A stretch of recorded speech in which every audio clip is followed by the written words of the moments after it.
أبيك تسألني ايش كثر مشتاق، لاني ابي اتفنن بهذه الإجابة. إن قدرت تعد عدد حبات الرمل بتلاقي إجابة، وإن قدرت تقيس لي كل البحر راح تلاقي إجابة. إن قدرت تعد النجوم، إن قدرت تلاقي كل كلمات الحب بالعالم، وكل من تغنى عن الحب بالعالم، وكل بني آدم فضفض وقال، راح تعرف ايش كثر. إذا عديت من هني للمليار، وبعد المليار قلت لك مليار، وبعدها مليارين، وظل أخليك تعدي لا ما لا نهاية.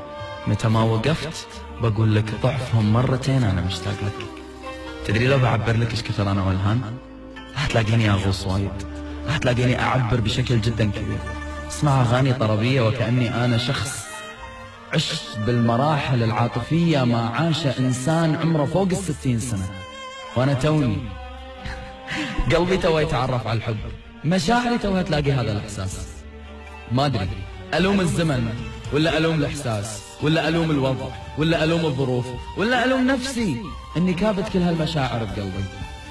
أكبت وما أتكلم خيرا من إني أتكلم وأتصرف وأعرف شنو التصريف اللي هو يستخدمها علشان يوديني بعيد. ما أبي أكون هذا الشخص، نفسي ما تهون علي، لذلك بخلي الكلام بقلبي، لعل عسى تيلي الفرصة بكلمة منه ب3 حروف بس.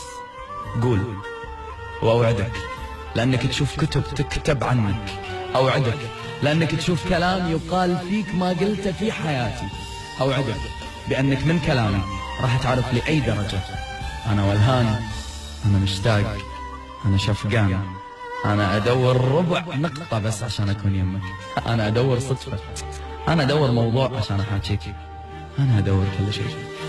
أني بكل بساطة حتى كلامي معاك واحشني.